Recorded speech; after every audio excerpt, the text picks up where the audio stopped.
하나님 말씀 봅니다. 시편 112편 1절로 4절 말씀입니다. 시편 112편 1절로 4절 말씀. 할렐루야. 여호와를 경외하며 그의 계명을 크게 즐거워하는 자는 복이 있도다. 그의 후손이 땅에서 강성하며 정직한 자들의 후손에게 복이 있으리로다. 부와 재물이 그의 집에 있으며 그의 공의가 영구히 서 있으리로다. 정직한 자들에게는 흑암 중에 빛이 일어나나니 그는 자비롭고 긍휼이 많으며 의로우니로다. 우리 모두 다 정직하여 흑암 중에 빛이 일어나는 역사를 체험하기를 원합니다. 속사람이 강건해지는 길이라는 테마로 이 시간에 첫 번째 시간 정직의 길이라는 제목으로 은혜 나눌 때 우리 자신을 한번 돌아보며 내가 진짜 정직하게 살고 있는지 아니면 거짓된 삶을 살고 있는지 살펴보시고 회개하는 시간을 갖고 정직해지는 시간이 되기를 원합니다. 우리 하나님 멋쟁이 하나님은 어제나 오늘나 영원토록 동일하시고 동일하신 하나님은 지금도 우리 안에서 착한 일을 시작하셔서 우리가 성실하게 정직하게 거룩하게 살아서 우리 하나님을 주인으로 모심으로 항상 기뻐하고 신음하고 기도하며 범사에 감사하는 삶을 살기를 원하십니다. 이 세상을 살아가는 사람들은 누구나 할 것 없이 다 능력 있고 지혜로운 삶을 살기를 원하죠. 충분한 그런 힘과 지식을 가지고 여유롭게 멋지게 살기를 바라고 많은 사람들에게 사랑과 인정을 받으며 형통하고 행복한 삶을 살기를 원합니다. 그래서 많은 돈, 많은 지식, 그리고 많은 권력을 소유하고 강하고 능력 있는 사람이 되려고 몸부림을 치죠. 부지런히 노력해서 많은 돈을 벌려고 하고 열심히 공부해서 좋은 대학, 좋은 대학원에 들어가서 뭔가 스펙을 쌓으려고 하죠. 자신의 인맥과 경험을 총동원해서 높은 지위에 오르려고 애쓰기도 합니다. 실제로 세상에서 제일 가는 부귀명예 권세를 소유한 사람은 많은 사람들에게 부러움의 대상이 되죠. 사람들은 흔히 상당한 부와 권세를 지닌 사람들을 잘 사는 사람이라고 부르며 부러워합니다. 그러나 겉사람의 능력만으로는 실제적이고 근본적인 의미에서 잘 사는 사람이 될 수 없어요. 세상에는 많은 물질로도 해결하지 못할 문제가 많이 있고 많은 지식으로도 깨달을 수 없는 일이 많이 있으며 많은 권력을 가지고 있어도 할 수 없는 일이 많이 있기 때문입니다. 요즘 정치 경제가 돌아가는 것을 보세요. 세상의 것들은 헛되고 헛될 뿐입니다. 진정으로 거짓이 난무한 이 시대에 우리만이라도 신실하게 진실하게 살았으면 좋겠어요. 요한일서 2장 15절로 17절 이 세상이나 세상에 있는 것들을 사랑하지 말라. 누구든지 세상을 사랑하면 아버지의 사랑이 그 안에 있지 아니하니 이는 세상에 있는 모든 것이 육신의 정욕과 안목의 정욕과 이생의 자랑이니 다 아버지께로부터 온 것이 아니요 세상으로부터 온 것이라. 이 세상도 그 정욕도 지나가되 오직 하나님의 뜻을 행하는 자는 영원히 거하느니라 그랬어요. 그러므로 우리는 무엇보다 우선적으로 속사람을 강건하게 해야 됩니다. 겉사람이 육의 눈으로 볼 수 있는 육신의 인생이라면 속사람은 영의 눈으로만 볼 수 있는 영의 인생이에요. 저는 여러분들이 모두가 다 영에 속한 사람이 되기를 원합니다. 즉 속사람은 우리의 영혼을 가리키는 말이죠. 영혼. 진짜 나는 참된 나는 겉사람이 아니에요. 겉사람은 장막집일 뿐 내 속사람이에요. 겉사람은 우리 영혼이 잠깐 머무는 동안 장막집에 지나지 않습니다. 그러나 우리의 영혼인 속사람은 인생의 뿌리로서 영원히 거하는 존재의 본질입니다. 고린도서 5장 1절에 보니까 땅에 있는 우리의 장막집이 무너지면 하나님께서 지으신 집 곧 손으로 지은 것이 아니요 하늘에 있는 영원한 집이 우리에게 있는 줄 아느니라 그랬어요. 우리는 속사람을 성령의 능력으로 강하게 해야 됩니다. 그리고 영원하고 참된 행복과 만족을 누리며 모든 고난과 역경을 넉넉히 이겨나갈 수 있는 그 힘을 얻어야 됩니다. 에베소 3장 16절로 19절 그의 영광의 풍성함을 따라 그의 성령으로 말미암아 너희 속사람을 능력으로 강건하게 하시오며 믿음으로 말미암아 그리스도께서 너희 마음에 계시게 하시옵고 너희가 사랑 가운데서 뿌리가 박히고 터가 굳어져서 능히 모든 성도와 함께 지식에 넘치는 그리스도의 사랑을 알고 그 너비와 길이와 높이와 깊이가 어떠함을 깨달아 하나님의 모든 충만하신 것으로 너희에게 충만하게 하시기를 구하노라 그랬어요. 고린도서 4장 16절로 18절 보면 그러므로 우리가 낙심하지 아니하노니 우리의 겉사람은 낡아지나 우리의 속사람은 날로 새로워지더라. 우리가 잠시 받는 환난에 경한 것이 우리가 평생 동안 받는 환난은 잠시고 그건 아주 가벼운 거래요. 잠시 받는 환난에 경한 것이 지극히 크고 영원한 영광에 중한 것을 우리에게 이루게 함이니 우리가 주목하는 것은 보이는 것이 아니요 보이지 않는 것이니 보이는 것은 잠깐이요 보이지 않는 것은 영원함이라 그랬어요. 근데요 보이지 않는 영원한 세계를 따라 살아가는 사람이 많지가 않다는 거죠. 왜? 본질상 진노의 자녀로 태어난 우리는 저절로 육신의 정욕, 안목의 정욕, 이생의 자랑을 향해 있기 때문에, 그래서 철저히 예수 안에서 깨지고 부서지고 무너져서 내 세를 바라보는 은혜를 가져야 돼. 그러면 또 종말론에 심취해서 이 땅의 모든 것 헛되다 그래서 또 치우치는 신앙을 갖게 되죠. 여러분, 육신의 몸이 있어야 영의 몸도 있는 거야. 내가 이 땅에 사는 날 동안은 천국의 시민권도 있지만 이 땅에도 시민권이 있어요. 이 땅에 사는 동안은 법도 잘 지키고 위의 질서도 잘 지키면서, 그러면서 저 천국의 법을 지키는데 집중해서 살아가야 되겠죠. 우리 하나님은 살아계신데요, 육은 이 땅에 살아요. 이 땅의 법 지키지 않으면 죽어요. 이 땅의 법 지키지 않으면 감방 가요. 그러나 영은 하늘에 속해 있어요. 그렇기 때문에 영은 어떤 거에도 제약받지 않아요. 그런데 문제는 하늘에 속한 영이 죽으면, 깨어있지 못하면 어떻게 돼요? 영원토록 죽는 거지. 겉사람이 부유해도 속사람이 가난한 사람은 그가 소유하는 부를 누릴 수 없습니다. 그러나 겉사람이 가난해도 속사람이 부유해봐, 그러면 상황을 초월한 부를 누릴 수 있어요. 속사람이 강건할 때 아무것도 없는 것 같으나 모든 것을 가진 자처럼 우리는 행복하게, 기쁘게, 즐겁게 살아갈 수 있습니다. 제가 그렇게 살고 있지 않습니까? 고린도서 6장 8절로 10절, 우리는 속인 자 같으나 참되고 무명한 자 같으나 유명한 자요, 죽은 자 같으나 보라 우리가 살아있고 징계를 받는 자 같으나 죽임을 당하지 아니하고 근심하는 자 같으나 항상 기뻐하고 가난한 자 같으나 많은 사람을 부욕해 하고 아무것도 없는 자 같으나 모든 것을 가진 자로다. 저는 이렇게 삽니다. 여러분 어때요? 여러분도 아무것도 없는 자 같으나 모든 걸 가진 자처럼 이렇게 행복하게 살 수 있습니까? 오늘 구하라 주실 것이요, 찾으라 찾을 것이요, 두드려 열릴 것이라 하는 주님, 그 주님 앞에 우리 한번 구해볼까요? 예, 그러면 구하려면 어떻게 구해야 돼? 줘야 돼. 우리 주님은 그래요. 주어라, 주어라. 그럼 흩떡 구제하면 차고 넘치게 줄게. 그래서 오늘 받은 줄로 믿으라 먼저 찬양하고 찬송전 그 하나님을 온몸으로 체험하기로 합니다. 우리 하나님은 누구 하나님? 진짜 그 하나님은 살아계십니다. 받은 줄로 믿으라. 우리 함께 찬양합니다.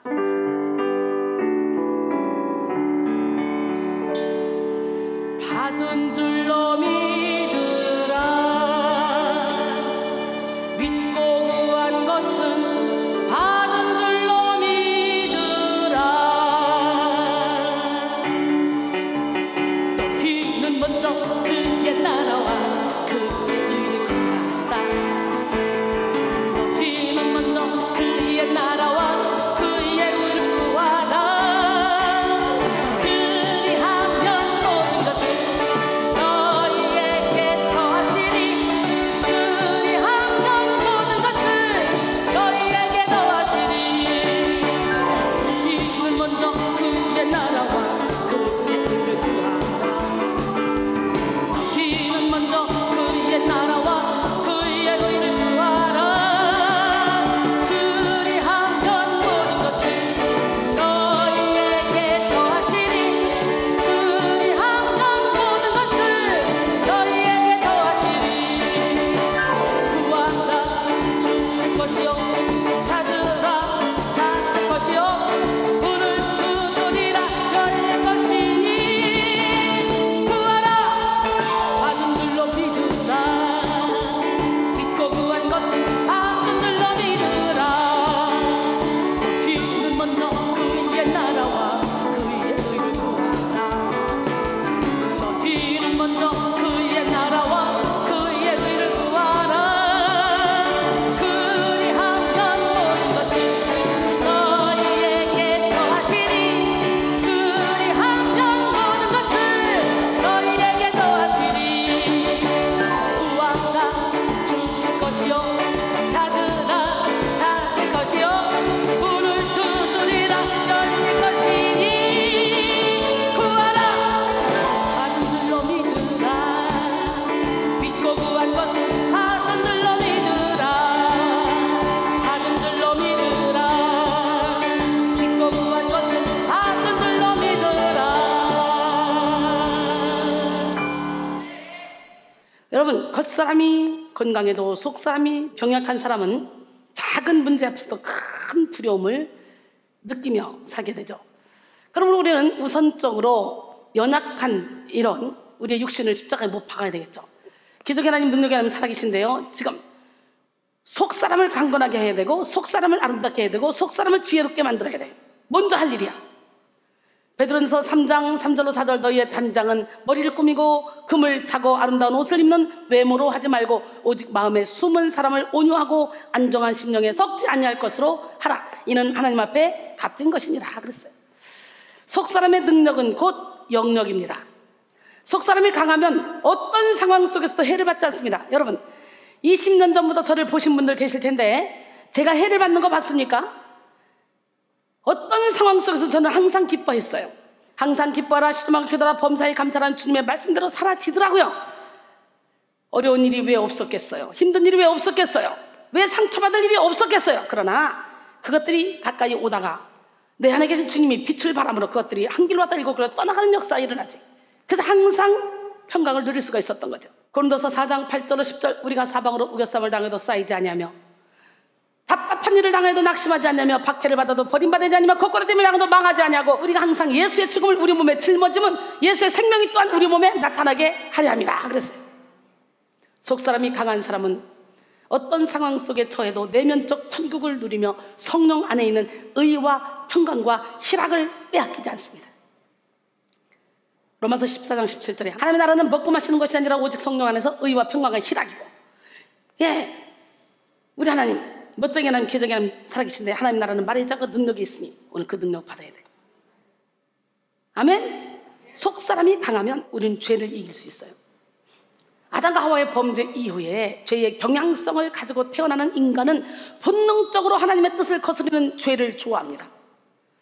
그래서 하나님의 능력을 받지 못한 인간은 죄를 이길 수 있는 능력이 없기 때문에 사랑하기를 원하면서도 묘하고, 예배 드려야 된다는 걸 알면서도 세상을 쫓아가고, 경건하게 살길 바라면서도 탐욕적으로 살아갑니다.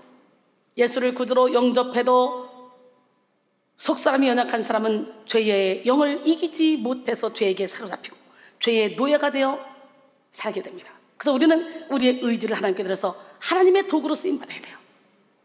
잘못인 줄 알아도 죄를 버릴 수 없고 악한 구습에 매여서 살게 되는 거죠.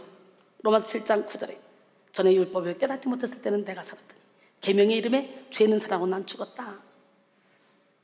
그때부터 내 안에서 두 가지 법이 막 싸운다는 것을 사도 바울은 느끼잖아. 자기 안에서. 그때부터 자기가 원하는 것을 하지 못하고 원하지 않는 것을 자꾸 하는 자기를 보면서 원하지 않는 것을 하는 나는 내가 원하는 것을 하려고 몸부림쳐도 그 원하는 것을 행할 수 있는 능력이 없다는 거예요. 능력이, 선을 행할 능력이 없다는 거예요. 그러면서 만일 내가 원하는 것을 하지 못하면, 그것은 내가 원하지 않는 것을 하면 그것은 내가 하는 것이 아니라 내 안에 거하는 죄라고 말해요. 그래서 선을 행하기 원하는 나에게 악이 함께 있는 것을 본다는 거예요. 그래서 두 가지 법이 막 자기 안에서 싸우는데 그 싸움을 이길 재간이 없다는 거예요. 자꾸 죄의 법으로 끌려가는 자기를 보면서 탄식합니다. 그러면서 오라 나는 곤고한 사람이로다, 이 사망의 몸에서 누가 나를 건져내랴, 그러고 탄식하죠.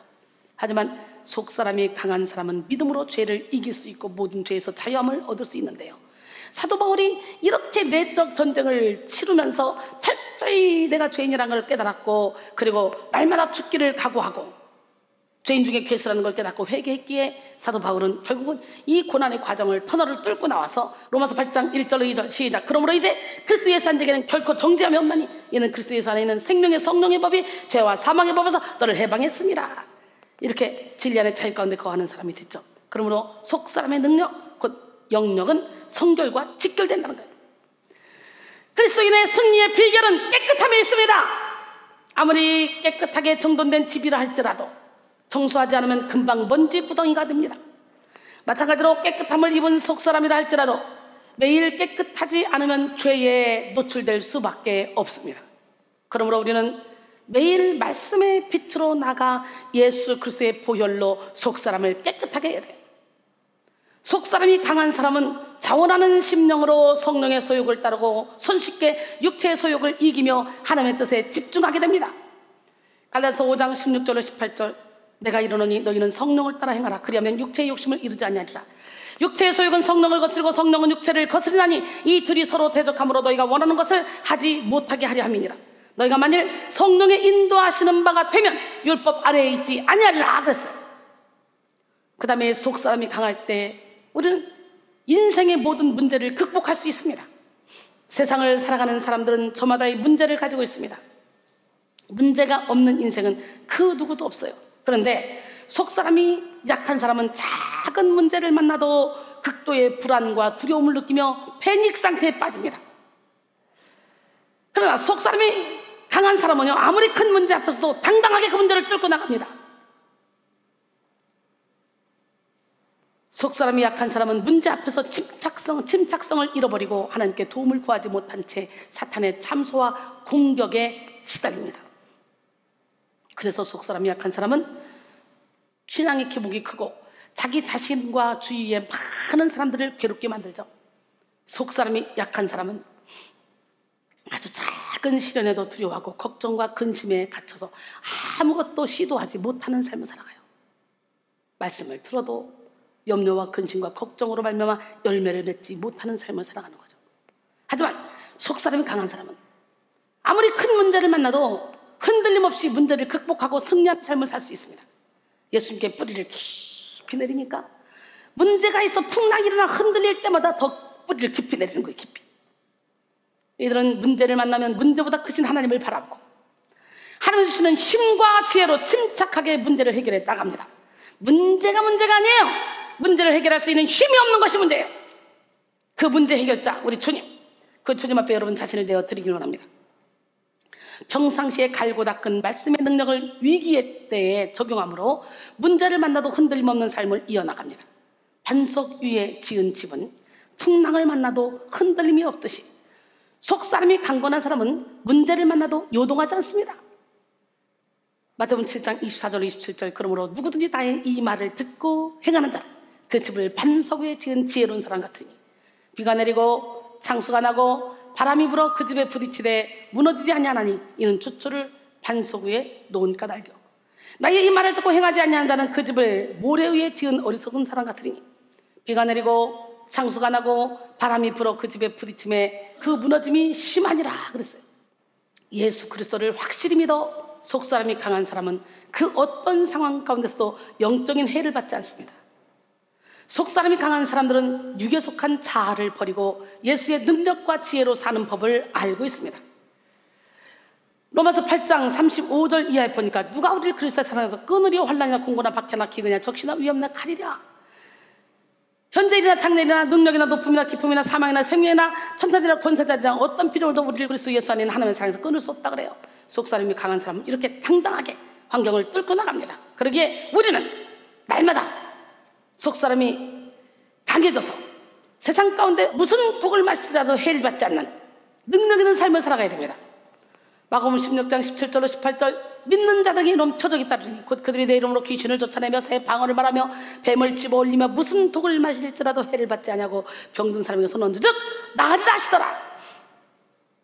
이 능력 받아야지. 믿는 자에 따른 표적 받으시 구원받고 천국만 갈 것이 아니라 더 깊고 더 넓고 더 큰 능력을 받아서 그 능력을 행해가지고 영혼을 살려서 내 면류관을 가지고 가야지. 나만 받으시 구원받는 것이 아니라 내가 전도에다가 주님께로 인도한 가이드 역할을 하면 그 사람이 내 면류관이 되잖아. 빌립보 4장 1절에 보니까 빌립보 교인들을 향해 바울이 그러죠.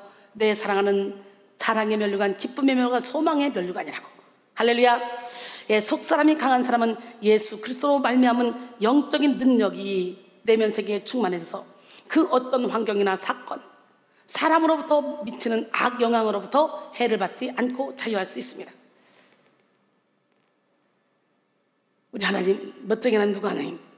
진짜. 그 다음에 속사람이 강할 때 우리는 영적 싸움에서 넉넉히 이길 수 있어요.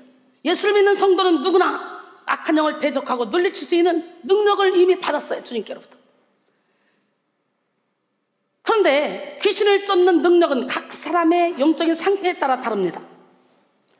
예수님의 제자들은 귀신 들린 아들을 고쳐달라는 청을 받았을 때 능히 귀신을 쫓아내지 못했죠.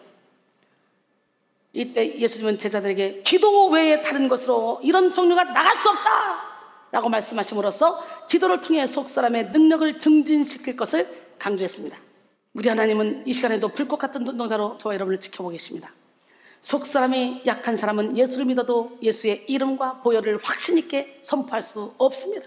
그의 내면에 자리 잡고 있는 세상에 속한 육적인 이론들이 영적인 일에 대한 거부감과 어색함을 만들기 때문이죠. 또 속사람이 약한 사람들은 영적인 무분별과 혼란에 빠져서 악한 영의 공격을 쉽게 분별해내지 못합니다. 즉각적인 방어를 하지 못하는 거죠. 그러니까 결국 이들은 하나님이 약속하신 축복을 받지 못하고 자신의 시간, 물질, 재능을 사탄에게 빼앗겨 허망한 삶을 살게 되죠. 방탕한 삶을 살 수밖에 없어요. 능력을 행한다 할지라도 그거는 사탄의 능력을 행하는 거예요. 착각하면 안 돼. 내 삶에서 기쁨이 없고 평강이 없고 희락이 없다. 우리 하나님은 우리에게 평안을 주셔오셨잖아. 예, 천국 하나님 나라는 여기 있다 저기 있다 여러분의 마음속에 있고, 하나님 나라는 여러분의 마음속에 있는데 의와 평강과 희락이잖아. 예수 안에서. 제가 지금 그거 누리고 있잖아. 여러분, 열매 맺는 삶을 살아야 돼. 너무도 많은 사람들이 예수를 믿고 주의를 한다고 하지만 고통 가운데 있는데, 하나님께서 저에게 이렇게 축복의 통로로 기쁨의 영을 전달할 수 있는 그런 능력을 주셔서 저를 만나는 사람마다 기쁨의 탄성을 부릅니다. 그래서 전 세계 많은 사람들이 내 인생의 가장 큰 복권은 우리 이순희 선교사님을 만난 것입니다. 내 인생의 가장 큰 축복은 이순희 선교사님을 만난 것입니다. 난 이런 얘기 진짜 많이 들었거든요. 여러분, 영적으로 아무리 눈을 뜨려고 몸부림치고 성경을 백독 천독하고 열심히 헌신해봐도 깨닫지 못했던 이 영적인 비밀을 여기서 몇 번 예배 드렸더니 회칠한 무덤이 벗겨지면서 내가 얼마나 더러운지, 사도 바울이 말씀의 빛을 받았더니 죄가 살아났다는 것처럼 막 내 안에, 나는 진짜 신앙생활 잘하는 줄 알았고 나는 한가닥 하는 줄 알았는데 은혜 받고 나니까 내가 죄인 중에 괴수라는 걸 깨닫고 회개하고 하나씩 예수 이름으로 몰아내다 보니까 어느 순간에 여기 천국이 슬슬 와 있는 걸 느끼면서 막 이수님처럼 함께 기뻐하고 있잖아. 저는 지금 어떤 찬양을 부르도 뭐 행복해. 그래서 지금 끈적끈적한 은혜되는 찬양을 만들고 싶은데 그게 안 만들어져. 그게 제 스타일이거든. 저하고 전혀 관계없는 스타일의 노래가 자꾸 나와. 이 속에서 막 나와. 억지로 원장님 스타일 하려고 하지 말고 원장님 스타일 그냥 버리시고 영감이 오는 대로 그냥 하세요. 우리 허신정 전사가 그래서 그냥 영감이 오는 대로 그냥 영감님 따라가는 거예요. 하늘 영감님 따라가는 거예요. 하늘 신부잖아. 난 너무 행복해. 여러분, 근데 아무리 능력을 행해도 이런 기쁨이 없다, 이런 평강이 없다, 뭔가 곤고하다, 힘들다, 그렇다면 그거는요 하나님이 주신 능력이 아니야. 그잖아. 하나님 나라는 우리 안에 있고 의와 평강과 희락이라고. 데살로니가후서 2장 9절로 12절. 악한 자에 나타나면 사탄의 활동을 따라 모든 능력과 표적과 거짓 기적과 불의의 모든 속임으로 멸망한 자들에게 있으리니 이는 그들이 진리의 사랑을 받지 아니하여 구원함을 받지 못함이라. 이러므로 하나님의 미혹의 역사를 그들에게 보내사 거짓 것을 믿게 하심은 진리를 믿지 않고 불의를 좋아하는 모든 자들로 하여금 심판을 받게 하려 하심이라 그랬어요. 여러분, 악한 영도 하나님이 부리는 영이라는 거. 그러니 여러분이 인생을 살아가면서 좋은 일이 있든 나쁜 일이 있든 모든 것은 다 하나님의 섭리 가운데 있는 거야. 하나님이 허락했으니까 가능한 거야. 악한 게 많지도 못하게 하시거든. 그러면 그 고난을 허락하신 이유가 뭘까? 깨닫고 돌아오라고. 고린도전서 4장 9절에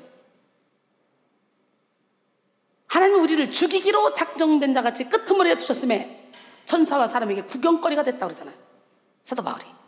그러면서 고린도서 1장 8절로 9절 보니까 형제들아, 우리가 아시아에서 당한 환난을 너희가 모르기를 원하지 아니하노니 힘에 겹도록 심한 고난을 당하여 살 소망까지 끊어주고 우리 마치 우리 자신이 사형 선고를 받은 줄 알았으니 이는 우리로 자기를 의지하지 말고 오직 죽은 자를 다시 살리시는 하나님만 의지하게 하심이라 그랬잖아요. 여러분, 속사람이 강한 사람은 성령의 능력을 믿습니다. 그리고 믿음으로 예수의 이름과 보혈의 능력을 선포하여 악한 마귀 권세를 이깁니다. 속사람이 강한 사람은 믿음으로 성령의 전신갑주를 입고 날마다 영이 깨어 영적 전쟁에 승리하는 삶을 살아갑니다. 저희가 그렇게 살고 있잖아요. 속사람이 강할 때 우리는 내세를 바라보며 사명에 집중하게 됩니다. 속사람이 강한 사람은 영적인 일과 일시적인 일, 가치 있는 일과 헛된 일을 명확하게 구분합니다. 그래서 속사람이 강한 사람은 헛된 세상 일에 집착하지 않습니다. 속사람이 강한 사람은 영원한 내세를 바라보고 주님이 주신 사명에 집중합니다. 속사람이 약한 사람들은요, 두 마음을 해결하지 못해 집중하지 못하죠. 손에 쟁기를 잡고 뒤를 돌아보는 자는 하나님이 인도하시는 그 길로 갈 수가 없어. 쟁기를 잡아봐. 뒤로 돌아봐. 그러면 옛날에는 소가 갈았잖아. 쟁기로 이렇게 밭을 고랑을 파고 이렇게 돌으면 어떻게 돼? 엉뚱한 데로 가는 거야. 앞만 보고 갑시다. 앞만 보고 달려가다가 환경을 딱 바라보는 순간 발목이 확 묶여버려. 그러면서 뭐가 돼? 타협이 돼. 그럼 그렇지. 가정이 있는 데가 이렇게 살아도 되겠나? 하나님 가정을 주셨으니 가정을 잘 지키는 게 먼저지. 그러나 하나님은 먼저 그의 나라와 그의 의를 구하라 그랬어. 이 뜻을 알지 못하는 거지. 실제로 어린아이들은 집중할 수 있는 시간이 짧아요. 어린아이가 오랜 시간 한 가지 일에 몰두하는 것은 거의 불가능합니다. 그래서 초등학교, 중학교, 고등학교, 대학교 수업 시간은 다 달라요. 성장하면 할수록 수업 시간이 길어지는데요, 이렇게 속사람이 강건한 사람은 영적으로 성장해서 점점 집중할 수 있는 능력이 강해집니다. 고린도전서 15장 40절로 44절, 한데 속한 형체도 있고 땅에 속한 형체도 있으나 한데 속한 것의 영광이 따로 있고 땅에 속한 것의 영광이 따로 있으니 해 영광 다르고 달의 영광 다르며 별의 영광 다른데 별과 별의 영광이 다르도다. 이와 같이 죽은 자의 부활도 그와 같으니 썩을 것으로 씻고 썩지 않을 것으로 다시 살아나며 약한 것으로 신고 강한 것으로 다시 살아나며 욕된 것으로 신고 영광스러운 몸으로 다시 살아나며 육의 몸으로 신고 신령한 몸으로 다시 살아나니 육의 몸이 있은즉 영의 몸이 있느니라 그랬어요. 할렐루야. 이들은 하나님 앞에서의 삶, 즉 코람데오의 삶을 살면서 천국의 상급을 쌓는 일에 관심을 가지죠. 그래서 주위 사람들의 인정이나 평가에 연연해 하지 않습니다. 오직 하나님의 말씀을 따라 주님이 기뻐하시는 일에 충성을 다합니다. 마태복음 6장 33절로 34절, 그런즉 너희는 먼저 그의 나라와 그의 의를 구하라. 그리하면 이 모든 것을 너에게 더하시리라. 그러므로 내일 일을 위하여 염려하지 말라. 내일 일은 내일이 염려할 것이요 한날 괴로움은 그날로 족하니라 그랬어요. 그러므로 오늘 우리는 속사람이 강해지는 길로 가야 합니다. 속사람을 강하게 함으로 죄를 이기고 문제를 극복하며 영적 싸움에서 승리해야 합니다. 속사람을 강하게 함으로 내세를 바라보고 사명에 집중해야 합니다. 속사람이 강해지는 길은 죄와 상처에 얼룩진 자아를 죽이는 길이요 주님이 주신 십자가를 지는 길입니다. 마태복음 16장 24절에 예수께서 제자들에게 이르시되 누구든지 나를 따라오려거든 자기를 부인하고 자기 십자가를 지고 나를 따를 것이니라 그랬어요. 속사람이 강해지는 길은 마귀가 알지 못하는 정직과 공의, 겸손한 길입니다. 속사람이 강해지는 길은 마귀가 가장 싫어하는 인내와 희생, 성실의 길입니다. 죄인된 인간은 하나님이 싫어하시는 일을 행하며 마귀가 좋아하는 삶을 살아갈 수밖에 없습니다. 여러분은 어떻습니까? 하나님이 싫어하는 거 옛 7가지 있죠. 잠언 6장 16절로 19절, 여호와께서 미워하시는 것 곧 그 마음에 싫어하시는 것이 옛 7가지니 곧 교만한 눈과 거짓된 혀와 무죄한 자의 피를 흘리는 손과 악한 계교를 깨어는 마음과 빨리 악으로 달려가는 발과 거짓을 말하는 망령된 증인과 및 형제 사이를 이간하는 자라 그랬어요. 여러분, 나의 사랑한 자들아, 우리 주님이 말씀하십니다. 그래서 이 모든 하나님이 싫어하는 것으로부터 벗어나라는 거예요. 벗어납시다. 함께 찬양합니다.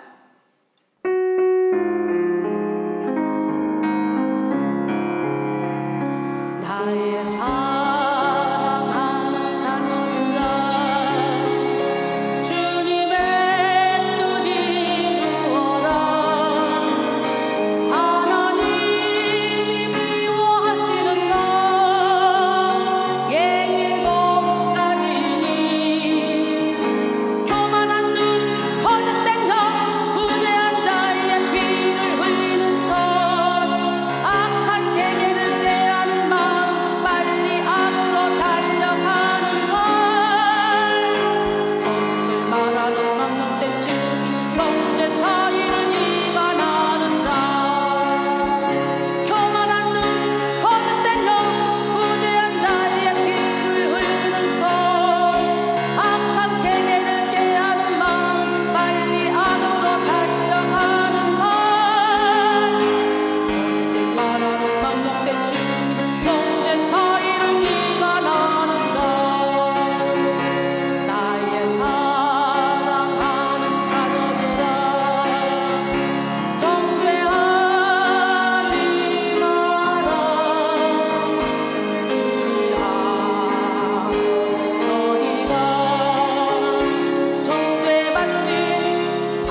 만들어버리신 하나님, 그 하나님은 바로 여론의 하나님입니다.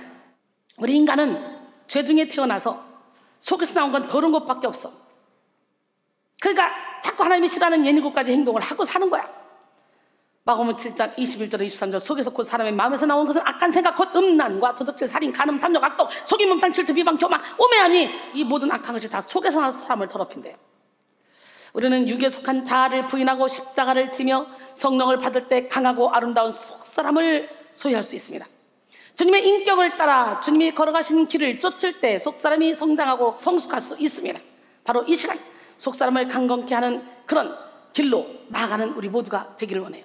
그 길이 비록 협착하고 좁을지라도 속사람을 강하게 하는 길을 선택해서 영혼을 위한 삶을 사는 우리 모두가 되기를 원해요. 마태복음 7장 13절로 14절 좁은 문으로 들어가라. 멸망으로 인도하는 문은 크고 그 길이 넓어 그리로 들어가는 자가 많고 생명으로 인도하는 문은 좁고 길이 협착하여 찾는 이가 적음이라 그랬어요. 특별히 이 시간 속사람을 강하게 하기 위해 정직의 길로 갑시다. 정직은 거짓의 영인 마귀가 가장 싫어하고 두려워하는 영입니다. 두려워하는 거예요. 정직한 영을 새롭게 합시다. 우리가 정직의 길로 걸을 때 악한 영은 우리를 두려워하게 되고 쉽게 공격할 수 없게 됩니다. 정직의 길을 걸음으로 속사람이 강건해지면 정확한 영 분별과 충분한 영적 권세를 가지고 마귀를 대적할 수 있고 하나님과 연합하여 하늘의 복을 누릴 수 있습니다. 이사야 26장 7절 의인의 길은 정직하며 정직하신 주께서 의인의 첩경을 평탄하게 하시도다 그랬어요. 잠언 10장 29절에 여호와의 도가 정직한 자에게는 신성이요 행악하는 자에게는 멸망이니라 그랬어요. 하루만 행복하려면 이발을 해라. 일주일 동안 행복하려면 결혼을 해라. 한 달 동안 행복하려면 말을 사라. 한 해를 행복하게 지내려면 새 집을 지어라. 그러면 평생을 행복하게 지내려면 어떻게 돼? 그러나 평생을 행복하게 지내려면 정직하여라. 그런 말이 있어요. 국어 사전에는 정직을 마음에 거짓이나 꾸밈이 없이 바르고 고듬이라고 정의하고 있습니다. 성실, 진실을 유사로 제시하는데요. 구약 성경에서는 정직을 히브리어 야사르로 표현하는데 곧은 정직한 거짓과 허식이 없이 마음이 바르고 고듬 그리고 하나님에 대한 두려움 등의 뜻을 가집니다. 신약 성경에서는 정직을 헬라어 디카이오시네로 표현하는데 정의와 법이 실현과 이행 등의 뜻으로 쓰였어요. 즉 영적인 의미에서 정직은 하나님을 경외함으로 하나님의 말씀을 따라 선을 쫓고 올곧은 마음의 상태를 유지하는 것을 말합니다. 다시 말해 정직은 모든 신앙생활의 총체적 가치요 원리이며 덕목입니다. 이런 정직에는 거짓이 틈탈 수 없고 위선이나 과장이 있을 수도 없습니다. 정직의 길에는 모든 길이 모든 감찰하고 분별하는 그런 여호와의 빛이 비추이기 때문에 교묘하게 숨은 죄가 있을 수 없고 간사한 의도가 있을 수 없습니다. 우리는 거짓의 미혹을 떨쳐내고 정직의 길로 갈 때 가장 행복하고 밝은 삶을 살 수 있습니다. 최상의 기쁨과 지혜를 소유할 수 있습니다. 시편 97편 10절로 11절 여호와를 사랑하는 자여 너희여 악을 미워하라. 그가 그의 성도의 영혼을 보존하사 악인의 손에서 건지시느니라. 의인을 위하여 빛을 뿌리고 마음이 정직한 자를 위하여 기쁨을 뿌리시는도다 그랬어요. 시편 11편 7절을 보니까 여호와는 의로우사 의로운 일을 좋아하시나니 정직한 자는 그의 얼굴을 배우리로다 그랬어요. 모든 정직의 원천은 하나님께 있습니다. 정직하시며 거짓이 없으신 하나님은 정직하게 천지를 창조하셨고 정직하게 약속의 말씀을 주셨어요. 그래서 하나님의 입에서 나온 말씀은 하나도 빠짐없이 완전하게 성취되며 세세토록 효력이 있습니다. 베드로전서 1장 23절로 25절 너희가 거듭난 것은 썩어질 씨로 된 것이 아니요 썩지 아니할 씨로 된 것이니 살아있고 항상 있는 하나님의 말씀으로 되었느니라. 그러므로 모든 육체는 풀과 같고 그 모든 영광은 풀의 꽃과 같으니 풀은 마르고 꽃은 떨어지되 오직 주의 말씀은 세세토록 있도다 하였으니 너에게 전한 복음이 곧 이 말씀이니라 그랬어요. 하나님의 모든 말씀은 정직하기에 말씀을 따르는 자를 지혜롭게 하고 말씀에 순종하는 자의 눈을 밝게 합니다. 시편 19편 7절로 10절 여호와의 율법은 완전하여 영혼을 소성시키며 여호와의 증거는 확실하여 우둔한 자를 지혜롭게 하고, 여호와의 교훈은 정직하여 마음을 기쁘게 하고, 여호와의 계명은 순결하여 눈을 밝게 하시도다. 여호와를 경외하는 도는 정결하여 영원까지 이르고, 여호와의 법도 진실하여 다 의로우니 금 곧 많은 순금보다 더 사모할 것이며 꿀과 송이꿀보다 더 달도다. 시편 25편 8절에 여호와는 선하시고 정직하시니 그러므로 그의 도로 죄인들을 교훈하시리로다 그랬어요. 오늘도 정직의 영이신 성령님은 우리를 정직의 길로 인도하십니다. 성령님은 맑은 물을 뿌려서 거짓으로 딱딱해진 우리의 마음을 새롭게 하시고, 모든 가식과 위선의 옷을 벗겨 정직한 삶을 살게 하십니다. 에스겔 36장 25절로 27절, 맑은 물을 너에게 뿌려서 너희로 정결하게 하되 곧 너희 모든 더러운 곳에서와 모든 우상 숭배에서 너희를 정결하게 할 것이며, 또 새 영을 너희 속에 두고 새 마음을 너희에게 주되 너희 육신에서 굳은 마음을 제거하고 부드러운 마음을 줄 것이며, 또 내 영을 너희 속에 두어 너희로 내 윤례를 행하게 하리니 너희가 내 규례를 지켜 행할지라 그랬어요. 우리 안에 내주하시는 성령님은 모든 거짓에 대해 책망하시고 거짓 속에 담겨있는 악한 의도를 드러내십니다. 거짓된 습관을 청산하게 하고, 거짓된 문화를 철폐하게 하며 영을 살리고 속사람을 강하게 합니다. 그러나 반대로 속이는 자 마귀는 거짓으로 우리의 속사람을 죽입니다.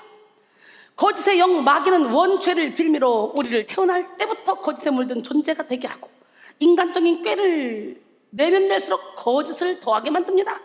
시편 51편 5절에 내가 죄악 중에서 출생하였으며 어머니가 죄 중에서 나를 잉태하셨나이다. 요한복음 8장 44절에 너희는 너희 아비 마귀에게서 났으니 너희 아비의 욕심대로 너희도 행하고자 하느니라. 그는 처음부터 살인한 자요 진리가 그 속에 없으므로 진리에 서지 못하고 거짓을 말할 때마다 제 것으로 말하느니 이는 그가 거짓말쟁이요 거짓의 아비가 되었습니다 그랬어요.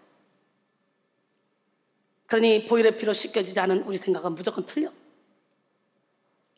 전도서 7장 29절에 내가 깨달은 것은 오직 이것이라. 하나님은 사람을 정직하게 지으셨으나 사람이 많은 꾀를 낸 것이니라 그랬어요.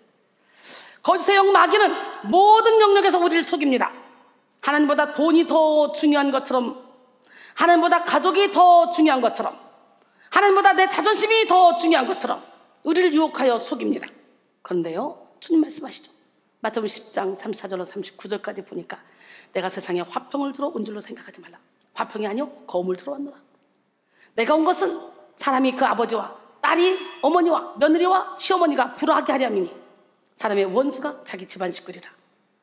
아버지나 어머니를 나보다 더 사랑하는 자는 내게 합당하지 아니하고, 아들이나 딸을 나보다 더 사랑하는 자도 내게 합당하지 아니하며, 또 자기 십자가를 지고 나를 따르지 않는 자도 내게 합당하지 아니하니라.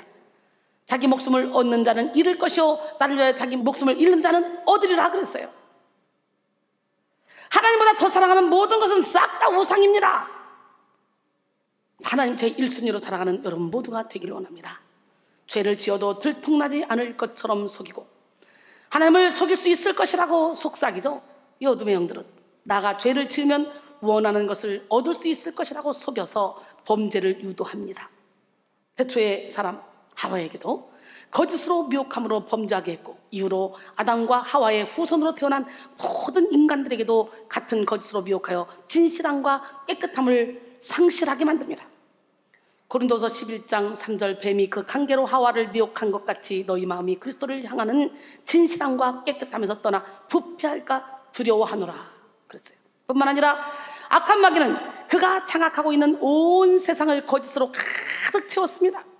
이 세상의 정치, 경제, 문화, 예술, 교육 전반에 거짓이 가득하게 있고, 세상을 살아가는 사람들은 거짓과 위선을 당연하게 여기며 살아가게 했습니다. 요즘 정치인들 보세요. 입에 침도 안 바르고 거짓말하고, 거짓말하고도 입술 한번 부끄러운 모습이 전혀 없습니다. 당당합니다. 그리고 거짓말하는 사람을 뒤에서 두둔합니다. 그럴 수도 있지, 그렇지 않은 사람이 어딨어 라고 하면서 기가 막힙니다. 지금 우리가 살고 있는 이 세상은 내로남불, 아나무인, 후안무치, 억지, 거짓이 만연합니다. 양심과 진실은 실종됐어요. 거짓의 능력으로 둔갑했습니다. 거짓이 능력으로 둔갑해서 어떻게 하든지 위에 올라가면 되는 거야. 기가 막히지. 거짓을 당연하게 여기는 세상 풍조는 어린 학생들에게도 지대한 영향을 미쳤습니다. 뭘 보고 배우겠어요? 여러분, 기적의 하나님, 능력의 하나님, 살아계신 하나님, 그 멋진 하나님은 지금도 불꽃 같은 눈동자로 우리를 지켜보고 계신데요.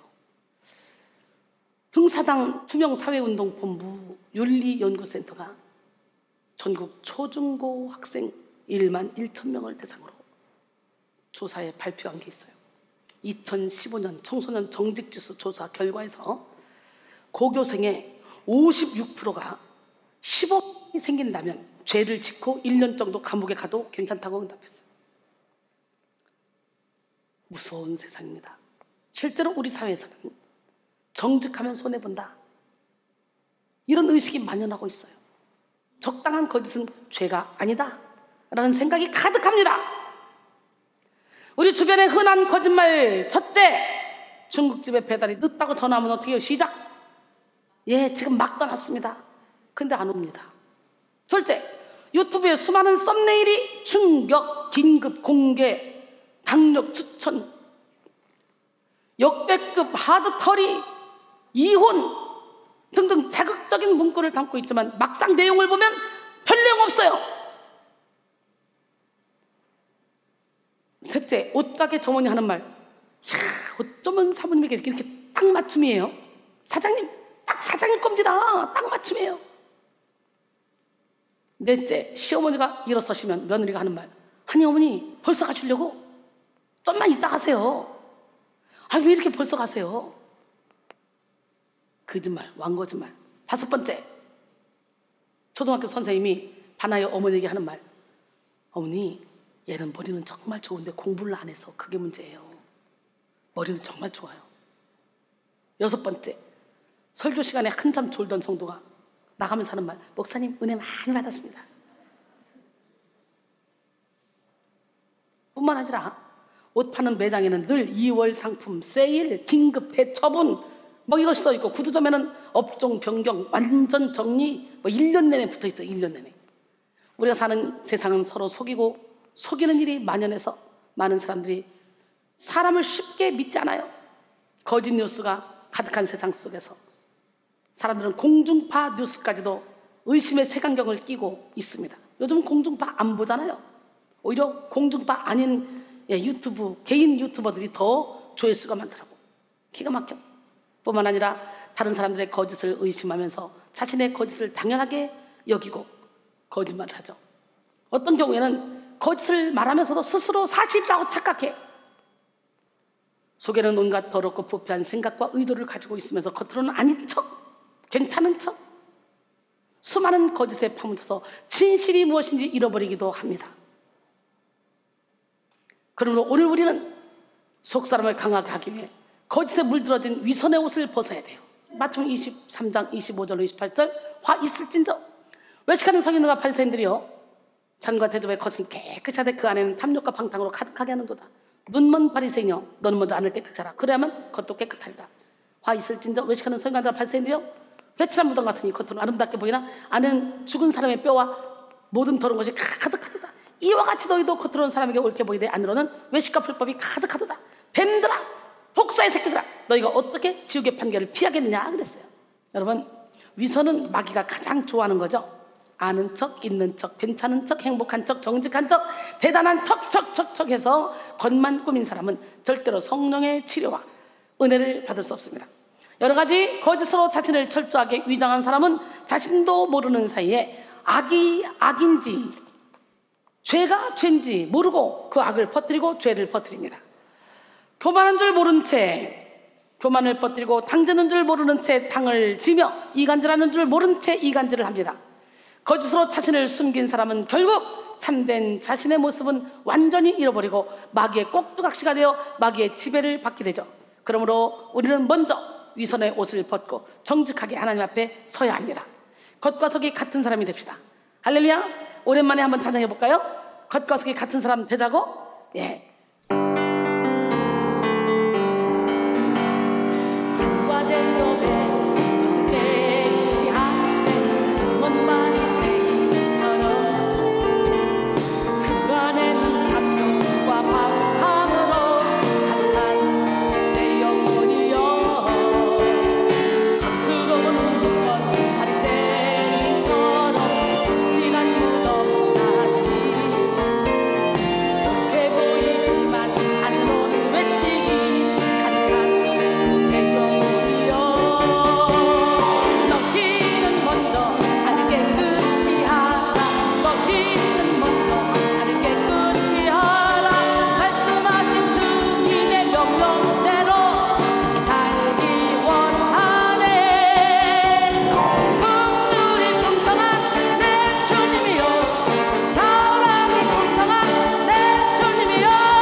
겉과 속이 같은 사람이 됩시다. 예수님은 죄인을 구원하러 오셨지만 거짓으로 죄를 숨기고 회개하지 않는 자를 구원하지 않으십니다. 죄 가지고는 천국에 갈 수 없어요. 주님의 은혜는 오직 정직하게 죄를 자복하며 회개하는 자에게 임합니다. 시편 101편 7절에 거짓을 행하는 자는 내 집 안에 거주하지 못하며 거짓말하는 자는 내 목전에 서지 못하리로다 그랬어요. 한 소년이 자기가 딴 앵두를 팔려고 한 아주머니 집에 찾아갔습니다. 아주머니는 그래 내가 좀 살게 하면서 앵두가 든 통을 집 안으로 들고 들어갔습니다. 그 아이는 앵두에 대해 전혀 걱정하지 않는 듯이 그 집 뜰의 새장 안에 들어있는 새를 보고 휘파람을 불고 있었습니다. 얘야 들어와서 내가 사는 것보다 앵두를 더 많이 가져가지 않나 지켜봐야 하지 않겠니? 빨리 들어와. 내가 너를 속이지 않을지 어떻게 알아? 그러자 그 아이는 밖에 서서 말했습니다. 아주머니 전 걱정 안 해요. 더 가져가 봤자 제일 나쁜 것을 가져가실걸요 뭐. 아니 제일 나쁜 것을 가져가다니 그게 무슨 소리니? 저야 앵두 몇 개 더 잃겠지만 아주머니는 도둑이라는 이름을 가져가게 되잖아요. 대박이지? 멋지다. 우리의 속사람은 거짓을 벗고 정직을 결단하는 순간부터 강해지기 시작합니다. 거짓을 미워하고 정직한 영을 소유할 때 우리의 속사람은 성령께 속하여 진리를 깨달을 수 있습니다. 거짓을 버리지 않는 사람은 아무리 성경을 많이 읽어도 아무리 신학을 오래 해도 진리의 능력을 경험하지 못합니다. 우리는 정직할 때 성령의 음성을 듣게 되고 진실할 때 하나님 주시는 복을 받을 수 있습니다. 악한 의도를 버리고 겉과 속이 같은 삶을 살 때 강한 영적 권세를 받을 수 있습니다. 이 시간 여러분 모두가 지난날의 거짓을 버리고 정한 마음 정직한 영으로 정직의 길로 걸어가시기를 소원합니다. 시편 51편 9절로 12절 주의 얼굴을 내 죄에서 돌이키시고 내 모든 죄악을 지워주소서. 하나님이여 내 속에 정한 마음을 창조하시고 내 안에 정직한 영을 새롭게 하소서. 나를 주 앞에서 쫓아내지 마시며 주의 성령을 내게서 거두지 마소서. 주의 구원의 즐거움을 내게 회복시켜 주시고 자원하는 심령을 주사 나를 붙드소서 그랬어요. 신명기 6장 18절도 보니까 여호와께서 보시기에 정직하고 선량한 일을 행하라. 그리하면 내가 복을 받고 그 땅에 들어가서 여호와께서 모든 대적을 내 앞에서 쫓아내시겠다고 내 조상들에게 맹세하신 아름다운 땅을 차지하리니 여호와의 말씀과 같으니라 그랬어요. 오늘 본문인 시편 112편은 통상적으로 누가 쓴 시인지 분명하지 않다고 봅니다. 그러나 분명한 것은 시편 112편의 저자는 111편에 이어 하나님이 기뻐하시는 자의 특징과 그들의 삶에 대해서 교훈적으로 노래를 했습니다. 시편 112편의 강조점은 정직에 있다는 거예요. 정직. 먼저 시인은 시편 112편을 시작하면서 복 있는 사람의 두 가지 특징은 여호와를 경외하고 그의 계명을 크게 즐거워하는 것이다 라고 언급한 이후에 정직한 자들의 후손에게 복이 있다고 말했습니다. 이는 여호와를 경외하는 자, 그의 계명을 크게 즐거워하는 자가 정직한 자들임을 보여주는 것이죠. 오늘 보면 시편 112편 1절 2절 할렐루야 여호와를 경외하며 그의 계명을 크게 즐거워하는 자는 복이 있도다. 그의 후손이 땅에서 강성하며 정직한 자들의 후손에게 복이 있도다. 근데 우리는 정직한 게 아니라 내 자녀를 우상 삼아 거짓말 살금살금하면서 이 핑계 저 핑계 대면서 자녀만 막 하늘처럼 쳐다보고 있는 사람이 있어요. 그 자손이 번성할까요? 아니에요. 정신 차리세요. 하나님을 경외한다는 것은 하나님의 전지전능하신 사랑과 은혜를 알고 두려운 마음으로 하나님을 사랑한다는 것입니다. 그러므로 하나님을 경외하는 자는 언제나 하나님의 눈길을 의식하며 살아갑니다. 하나님을 경외하는 자들은 코람데오의 정신으로 살아가기에 거짓말을 할 수 없고 거짓의 마음을 품을 수 없습니다. 코람데오의 정신을 가진 사람은 매 순간 자신의 모든 죄에 대해 각성하며 죄인임에도 불구하고 믿음으로 의롭다 해주신 하나님에 대해 감사로 말미암아 사랑의 삶을 살아가게 됩니다. 성령의 도움으로 성화의 삶을 살아가게 되는 거죠. 신의 성품에 참여하는 거죠. 그러나 하나님을 의식하지 않는 사람은 자신의 거짓말이 들통나지 않을 것이라 여기고 거짓말을 서슴지 않습니다. 이들은 하나님을 경외하지 않기 때문에 사람들에게 잘 보이려고 거짓말을 하고 자기 허물을 감추려고 거짓말을 합니다. 또 자기 욕심에 미혹을 받아 죄를 지으면서도 누구도 자신의 죄를 보지 못한다고 생각하여 거짓의 마음을 품습니다. 성경은 다윗의 생애 중 밧세바를 범하고 우리아를 죽인 범죄 외에 나머지 그의 평생이 여호와 보시기에 정직했다고 평가하므로 그가 범죄한 순간에는 하나님을 경외하지 않고 거짓의 상태에 있었음을 나타냈습니다. 열왕기상 15장 5절, 이는 다윗이 햇사람 우리아의 일 외에는 평생에 여호와 보시기에 정직하게 행하고 자기에게 명령하신 모든 일을 어기지 아니하였습니다. 그렇습니다. 그러므로 우리는 거짓을 버리고 정직한 길로 가기 위해 하나님을 경외해야 돼. 세상에 끝까지 드러나지 않는 거짓은 없어. 링컨은 거짓은 사람들을 잠시는 속일 수 있을지 모른다. 그러나 영원히 우리를 속일 수는 없다 라고 했습니다. 우리는 자기 양심에 찔리는 일을 하면 안 돼.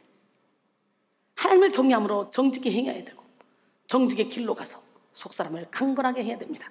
하나님은 정직한 자의 후손을 축복한다 그랬잖아요. 내 자식이 잘 되길 원해? 그렇다면 정직하게 살면 돼. 정직하게 사는 모습을 자녀에게 보여주면 돼. 나는 개판으로 살면서, 자녀를 우상 삼고 살면서, 내가 자녀를 우상 삼고 살면 그 자녀는 결혼해서 아기를 낳으면 그 자녀는 또 자녀를 우상 삼으면 부모 신경 안 써. 왜 그걸 몰라?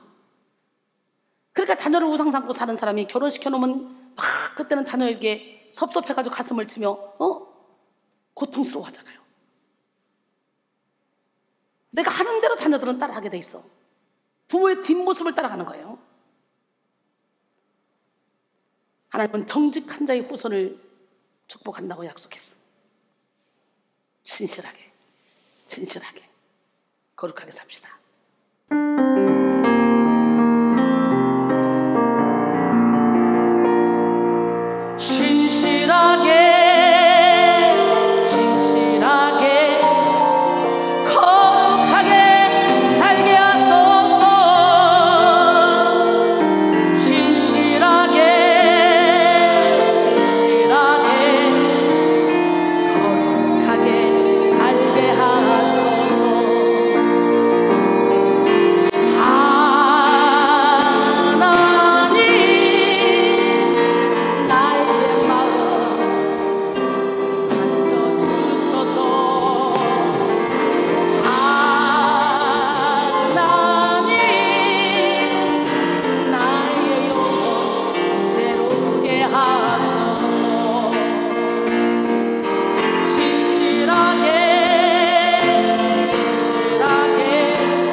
아멘. 네. 하나님은 정직한 자들의 후손에게 부와 재물의 복을 주시고 하나님의 공의를 따를 수 있는 능력을 준다 그랬어요. 오늘 본문이죠. 시편 112편 3절에 부와 재물이 그의 집에 있으며 그의 공의가 영구히 서 있으리로다. 할렐루야. 여기서 부와 재물은 다양한 형태의 금전적 풍요를 가리킵니다. 귀중한 옷이나 가구, 귀중품 등을 망라하는데요, 이런 물질적 부요함은 역시 영적 부요함과 더불어 하나님의 귀한 축복으로 여겨집니다. 잠언 3장 9절 10절, 내 재물과 내 소산물의 처음 익은 열매로 여호와를 공경하라. 그리하면 내 창고가 가득히 차고 내 포도즙 틀에 새 포도즙이 넘치리라 그랬어요. 자녀는 부모의 뒷모습을 보고 배웁니다. 부모가 자녀에게 정직을 가르치지 않아도 정직하게 살면 자녀는 부모의 정직을 배우게 됩니다. 저는 해마다 우리 친정엄마 정말 감사하다. 남에게 절대 피해주지 않고 베풀고 나누며 정직하게 사는 우리 엄마 너무너무 존경합니다. 전 세계에서 제가 가장 존경하는 사람은 우리 친정엄마예요. 예수가 없었음에도 불구하고 베풀고 나누고 섬기는 삶을 살아서 사는 날 동안 많은 사람에게 사랑을 받고 인정을 받았어요. 친구도 많았어요. 가시는 날까지 90세가 다 돼가면서도 노인정 회장하면서 60세 할머니부터 90세 할머니들까지 우리 집에 뭉쳐서 와서 함께 놀고, 말년에 결국은 이 막내딸, 처음에는 저것이 미쳐가지고 왜 멀쩡한 신랑 놔두고 저렇게 이쁜 자식 놔두고 왜 저러고 돌아다니는 거야 도대체. 김서방 차라리 이혼하게, 내가 여자 하나 내가 소개해줄게. 우리 친정엄마가 미안하니까 그랬었어요. 어느 순간 우리 친정엄마가, 막내야, 네가 믿는 하나님은 일반 목사님들이 믿는 하나님과 다른가 봐. 어쩌면 너를 통해 이렇게 많은 사람들이 치료받고 이렇게 행복하니 막내야, 엄마로서 기도해줘.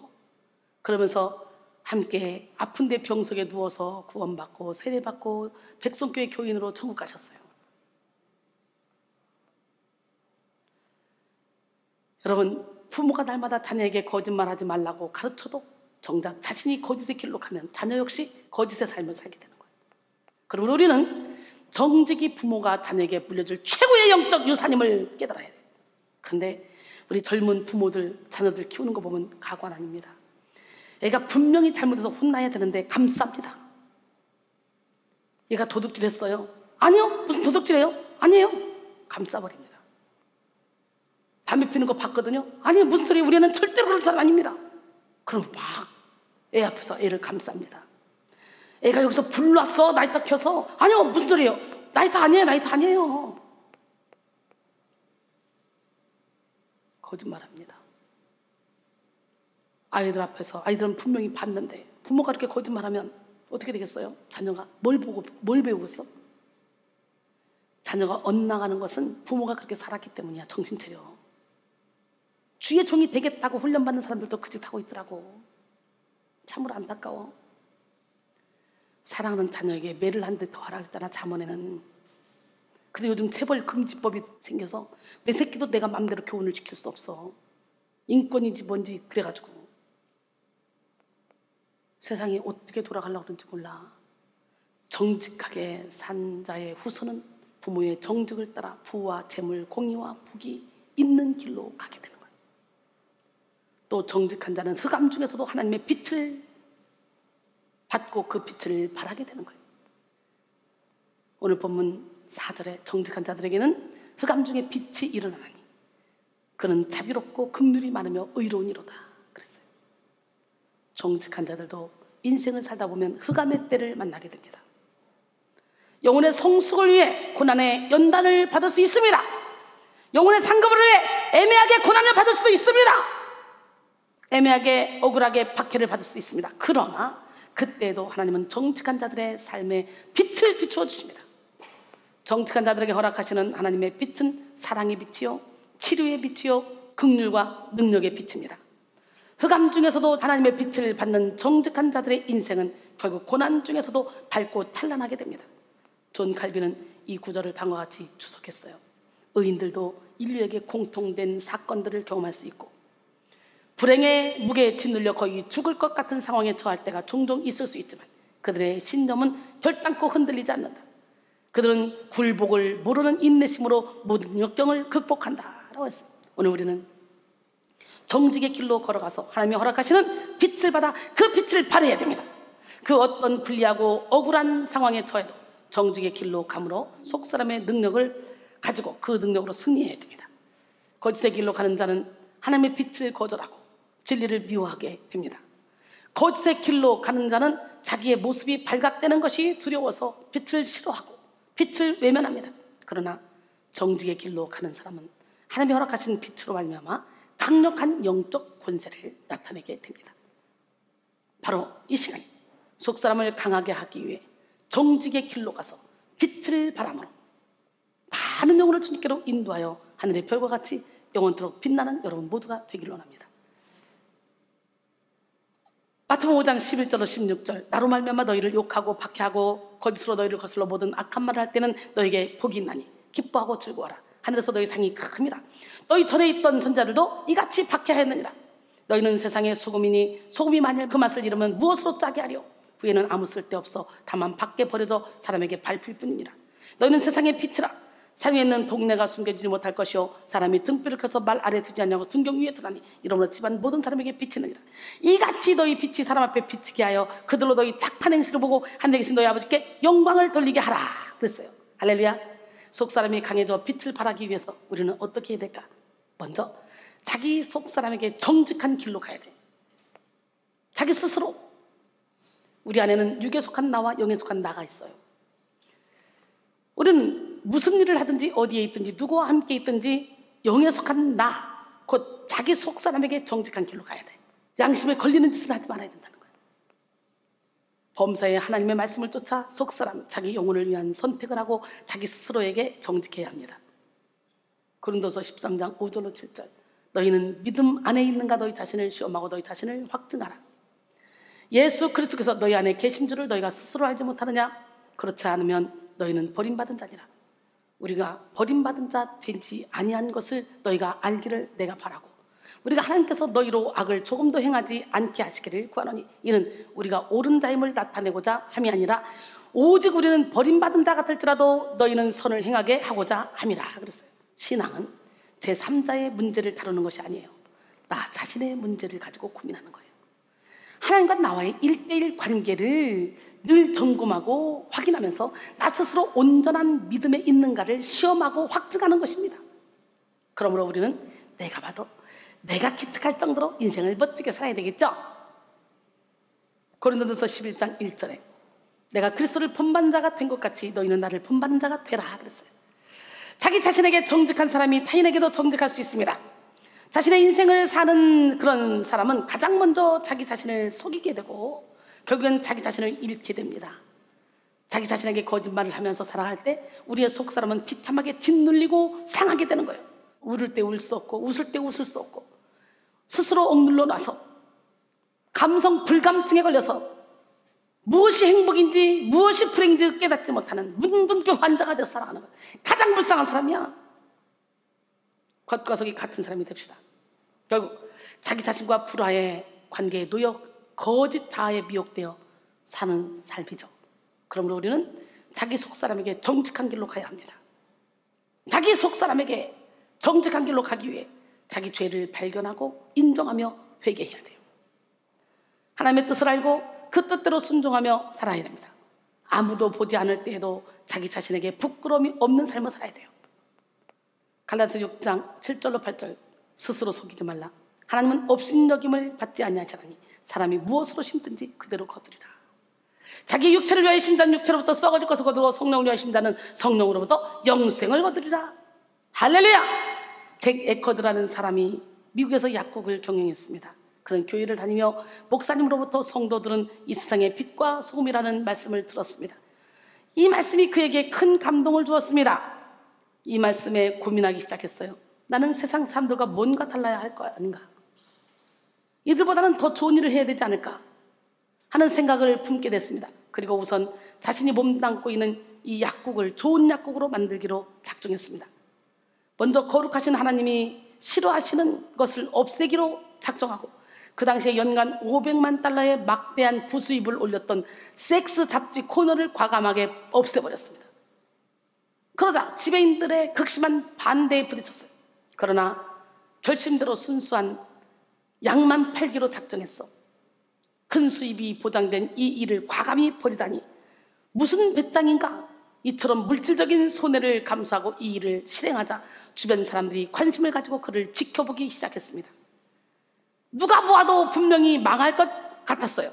그러나 좋은 소문으로 인해 점점 매출이 늘어나기 시작했습니다. 그 후 다른 약국들도 이 일에 동조하기 시작했고 불과 2년 만에 섹스 잡지 추방 운동이 성공을 거두게 되었습니다. 뿐만 아니라 그는 전국에 1700개의 점포를 가지게 되었으며 미국에서 두 번째로 큰 약국 체인인 어거드 드럭의 사장이 되었습니다. 이탈리아 로마에 가면 산타 마리아 인 코스메딘 성당 서쪽에 진실의 입이라는 조각이 있습니다. 커다랗게 둥근 돌덩이 가운데 사람의 얼굴이 있고 입에 손을 넣을 수 있게 된 조각이죠. 중세시대 사람을 신문할 때 신문을 받는 사람의 손을 입 안에 넣고 진실을 말하지 않으면 손이 잘릴 것을 서역하게 한 데서 진실의 입이라는 이름을 붙게 된 것으로 전해지는데요. 만약 진실을 말하더라도 신문자의 마음에 들지 않으면 미리 진실의 입 뒤에 대기한 사람이 손을 자르도록 명령이 내려져 있었다고 합니다. 로마 여행객은 마치 고스처럼 이 진실의 입에 손을 넣어보곤 하죠. 현재는 조각 뒤에 사람이 있는 것도 아니고 한낱 돌덩이인 조각이 아무리 거짓말을 한다 해도 그 손을 자를 수는 없어요. 그러나 손을 넣는 순간 그 사람의 마음에 작동하는 양심은 속일 수 없죠. 그래서 대부분 떨리는 마음으로 손을 넣어보곤 하죠. 우리 안에 양심이 하나님 앞에 정직하기를 소원합니다. 루터는 나의 양심은 말씀에 포로되어 있습니다 라고 고백했습니다. 여러분의 양심은 말씀에 포로되어 있어야 돼요. 우리의 양심이 하나님께 사로잡혀 내 안에 속사랑과 진정한 화해를 누리고 참 자유를 소유하시기를 소원합니다. 시편 26편 2절에 여호와여 나를 살피시고 시험하사 내 뜻과 내 양심을 단련하소서 그랬어요. 다른 사람들에게 정직한 길로 또 가야 됩니다. 내 양심에, 내 중심 속사람에 정직해야 되고 다른 사람에게 정직해야 돼요. 우리는 누구에게나 정직하게 살아야 돼요. 이득을 탐내며 거짓을 말해서도 안 되고 위기를 모면하기 위해서, 순간의 위기를 모면하기 위해서 거짓을 말해서도 안 됩니다. 거짓말이 얼마나 무서운 줄 알아요?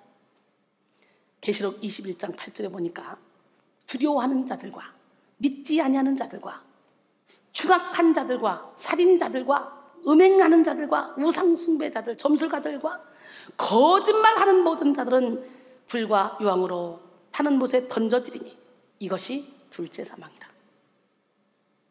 이렇게 무서운 거야, 거짓말이. 우리 아무렇지도 않게 막 하잖아. 오늘 정직해 줍시다. 정직한 삶을 살기 위해 우리는 욕심을 버려야 돼. 욕심은 영의 눈을 멀게 하여 하나님도 속일 수 있을 것이라는 어리석은 생각을 하게 합니다. 마태복음 6장 21절로 24절 내 보물이 있는 그곳에는 내 마음도 있느니라. 눈은 몸의 등불이니 그러므로 내 눈이 성하면 온몸이 밝을 것이요 눈이 나쁘면 온몸이 어두울 것인지 그러므로 내게 있는 빛이 어두면 그 어둠이 얼마나 더하겠느냐. 한 사람이 두 주인을 섬기지 못할 것이니 혹 이를 미워하고 저를 사랑하거나 혹 이를 중히 여기고 저를 경히 여김이라. 너희가 하나님과 재물을 겸하여 섬기지 못하느니라. 여러분, 물질의 눈이 멀어버리면 영혼의 눈까지 멀어서 어둠 가운데 헤매고 돌아다닌다는 거예요. 하나님과 세상, 하나님과 재물을 겸하여 섬길 수가 없습니다. 초대교회에 아나니아와 삽비라는 사람들에게 인정받고 싶은 욕심으로 소유를 팔아서 그 값에서 얼마를 감췄는데, 그 인정받고 싶은 욕심 때문에 헌금하려고 작정하고 소유를 팔아서 얼마를 감췄는데요, 그 판값에서 얼마를 감춘 거를 누가 알았어? 베드로가 알았어. 투시가 열린 베드로가. 이걸 전부인 것처럼 꾸몄어요. 거짓말했어. 그들은 사도 베드로에게 거짓말했는데 성경은 이런 그들의 행동을 하나님께 거짓말한 것이라고 규정하고 있습니다. 사도행전 5장 3절로 5절 베드로가 이르되 아나니아야 어찌하여 사탄이 내 마음에 가득하여 내가 성령을 속이고 땅값 얼마를 감췄느냐. 땅이 그대로 있을 때는 내 땅이 아니며 판후에도 내 마음대로 할 수 없더냐. 어찌하여 이 일을 내 마음에 두었느냐. 사람에게 거짓말한 것이 아니오 하나님께로라. 아나니아가 이 말을 듣고 엎드러져 혼을 떠나니 이 일을 듣는 사람이 다 크게 두려워하더라. 그랬어요. 결국 그들은 모두 성경을 속이며 거룩한 하나님의 교회를 기만하고 회개하지 않으므로 즉사하는 심판을 받았습니다. 이를 통해 우리는 욕심이 얼마나 미련한 거짓말을 만드는지 깨달아야 돼요. 그리고 정직을 습관으로 만들어야 돼요. 여러 가지 죄악된 생각을 머리에 가득 채우고 거짓의 대안을 생각하려 애쓰지 말고 단순하고 담백하게 진실을 말하는 삶을 살아야 합니다. 겉과 속이 같은 상태에서 투명하게 살아갈 때 우리는 성령의 인도를 받을 수가 있습니다. 대인은 새 황금문이라는 시를 통해 말하기 전에 새 황금문을 지나라 말했어요. 첫째 문은 내 마음에 간삼이 없는 진실한 말인가? 둘째 문은 꼭 필요한 말인가? 셋째 문은 그것이 사랑에서 우러나온 친절한 말인가? 라는 세 문입니다. 이 세 문을 지나 내 입에 왔을 때 비로소 담대히 말하라고 했습니다. 그러나 우리는 거기다가 이것이 하나님의 뜻인가? 여기다 하나 더 얹어야 돼요. 아멘. 누구에게든지 정직하고 진실하게 말함으로 속사람을 강하게 하는 여러분 모두가 되기를 바랍니다. 그 다음에 하나님께 정직한 길로 가야 되는 거예요. 속사람이 강건해지려면 어디로 가야 돼? 처음에는 어떻게? 내 속사람에게 정직해야 되고, 두 번째는 다른 사람에게 정직해야 되고, 세 번째는 하나님께 정직해야 되고, 결론적으로 나 자신과 이웃과 하나님과 회복을 이루어 정직하게 가야 된다는 거예요. 근본적인 정직은 하나님 앞에서 행해져야 됩니다. 하나님 앞에서 정직하지 않은 사람은 그 누구에게도 정직할 수 없습니다. 우리는 우리의 모든 삶을 주의 책에 기록하시고 모든 행실을 판단하시는 하나님 앞에 정직하게 살아야 돼요. 하나님은 우리의 정직을 기준으로 우리의 일생을 판단하십니다. 구약 성경에 등장하는 이스라엘 왕들의 일생을 평가할 때 하나님은 그들의 정직을 기준으로 살피셨습니다. 왕상 15장 11절, 아사가 그의 조상 다윗같이 여호와 보시기에 정직하게 행하여 그랬어요. 하나님이 정직의 기준으로 삼으신 다윗은 많은 죄를 지었으나 자기 죄를 인정하고 회개함으로 하나님께 용서받는 인물이잖아요. 다윗이 밧세바를 범하고 그의 남편 우리아를 죽게 했을 때 하나님은 다윗을 사랑하셔서 다윗을 징계하시려고 나단 선지자를 보내셨잖아요. 나단 선지자는 참으로 무섭게 다윗을 징계했습니다. 사무엘하 12장 9절로 12절, 그러한데 어쩌여 내가 여호와의 말씀을 없이 여기고 나 보기에 악을 행하였으니 내가 칼로 햇사람 우리아를 치되 암몬 자손을 칼로 죽이고 그의 아내를 빼앗아 내 아내로 삼았도다. 이제 내가 나를 없이 여기고 햇사람 우리아의 아내를 빼앗아 내 아내로 삼았은즉 칼이 내 집에서 영원토록 떠나지 아니하리라 하셨고, 여호와께서 또 이와 같이 이르시기를 보라, 내가 너와 내 집에 재앙을 일으키고 내가 내 눈앞에서 내 아내를 빼앗아 내 이웃들에게 주리니 그 사람이 내 아내들과 더불어 백주에 동침하리라. 너는 은밀히 행하였으나 나는 온 이스라엘 앞에서 백주에 이 일을 행하리라 하셨나이다. 진짜 백주에 그런 일을 행했어요. 아들이 아빠를 밀어내려고, 그리고 아들 옥상에서 그 후궁하고 같이 아도나이하고 짜가지고 백주에 그런 일을 행했어요. 당했어요. 그냥 아들 압살롬이 아버지의 왕권을 뺏으려고 기가 막히잖아요. 사실 왕인 다윗은요, 나단 선자의 말을 무시하고 오히려 나단 선자를 죽일 수도 있었어요. 하지만 다윗은 나단 선자의 말을 하나님의 말로 듣고 깊이 회개했죠. 그것만 그래요? 네, 시편 51편 1절로 찾아보니까 하나님이여 주의 인자를 따라 내게 은혜를 베푸시며 주의 많은 긍휼을 따라 내 죄악을 지워주소서. 나의 죄악을 맑게 씻으시며 나의 죄를 깨끗이 제하소서. 물은 나는 내 죄가를 아오니 내 죄가 항상 내 앞에 있나이다. 내가 주께만 범죄하여 주의 목전에 악을 행하였사오니 주께서 말씀하실 때 의로우시다 하고 주께서 심판하실 때 순전하시다 하리이다. 하나님은 정직하게 자기 죄에 직면하고 회개한 다윗을 용서하셨고 그의 속사람을 소생시켜 주셨죠. 다윗이 또 하나 실수한 게 있죠. 인구조사. 그러나 갓선자를 통해서 또 하나님이 책망하실 때 듣고 회개하고 번제를 드림으로 용서받았잖아요. 우리도 하나님께 정직한 길로 걸어가야 돼요. 죄를 버리고 회개해야 되고 하나님 주신 사명에 집중해야 됩니다. 결론적으로 사랑하는 성도 여러분, 인생의 결정적인 승리는 속사람의 능력을 통해 주어집니다. 속사람이 강건할 때 우리는 죄를 이기고 문제를 극복하고 영적 싸움에서 승리하며 사명에 집중할 수 있습니다. 그러므로 우리는 거짓의 영인 마귀가 범접할 수 없는 정직의 길로 걸어가므로 속사람을 강하게 해야 됩니다. 여호와를 경외하고 범사의 그를 인식함으로 정직해야 하고, 정직한 삶을 통해 재물의 복, 후손의 복, 할렐루야, 이 수많은 복을 받고 흑암 중에도 빛을 발하는 복을 누려야 됩니다. 이 시간 자기 속사람에게 정직한 길로, 다른 사람들에게 정직한 길로, 하나님께 정직한 길로 향하는 우리 모두가 되기를 원합니다. 여러분 모두가 정직의 길로 가서 속사람을 강하게 하고 속사람의 능력으로 영적 자유와 권세를 누리시기를 주님의 이름으로 축원합니다. 아멘. 기적의 하나님은 누구 하나님? 그 하나님은 살아계십니다. 우리 속사람을 강건하게 합시다. 바로 지금이 은혜 받을 때요, 지금이 치료받을 때요, 지금이 능력 받을 때인데요, 지금이 바로 주님을 주인으로 모시는 날이야. 주님 모시는 날, 속사람이 변화되는 날, 옛사람의 옷이 벗겨지는 날, 새사람으로 거듭나는 날, 사탄막이 파괴하는 날, 패배하는 날, 함께 주님 오신 날 찬양하고 기도하겠습니다.